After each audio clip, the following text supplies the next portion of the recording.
worry-free sliding scales. Because Henry was at the works, the other engines had to help with the flying kipper too.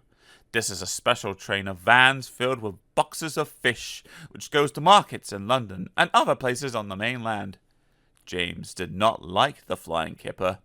"All those smelly vans," he complained one morning. "You can't get the smell off your tender for weeks." "I'm very fond of a good kipper," remarked his driver. "You're welcome to it," retorted James. "A right old misery today, aren't you?" said his fireman.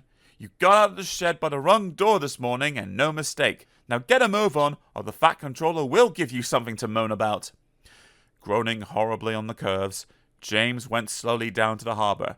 The vans for the train were already in the shed, while men in aprons worked busily, loading them with boxes of fish. "Pugh!" said James, wrinkling his nose. James was coupled to the vans. He had not been waiting long when a forklift truck, laden with fish boxes, rounded the corner and came towards him.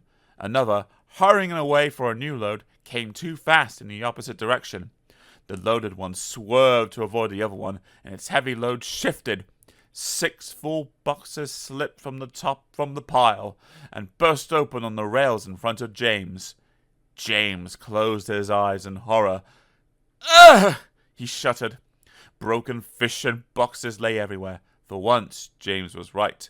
The smell was not nice. Luckily, there was plenty of time for the men to clear up the mess before James had to leave. "A good job the boxes didn't fall on you, James," said his driver, winking at the fireman. James shuddered again. The idea was too awful to think about. At last, all was ready. The guard showed his green lamp. "Thank goodness," said James to himself. There was a speed limit in the harbour, so James could not start quickly. The train seemed heavier than usual tonight too, so when he reached the spot where the fish boxes had burst, he was moving at no more than walking pace. The rails seemed clean, but oil and scales from the split fish were still there, coating them with a slippery film. As soon as James reached the place, his driving wheels, with nothing to grip, began to spin helplessly. James did his best, but the heavy vans dragged him to a standstill.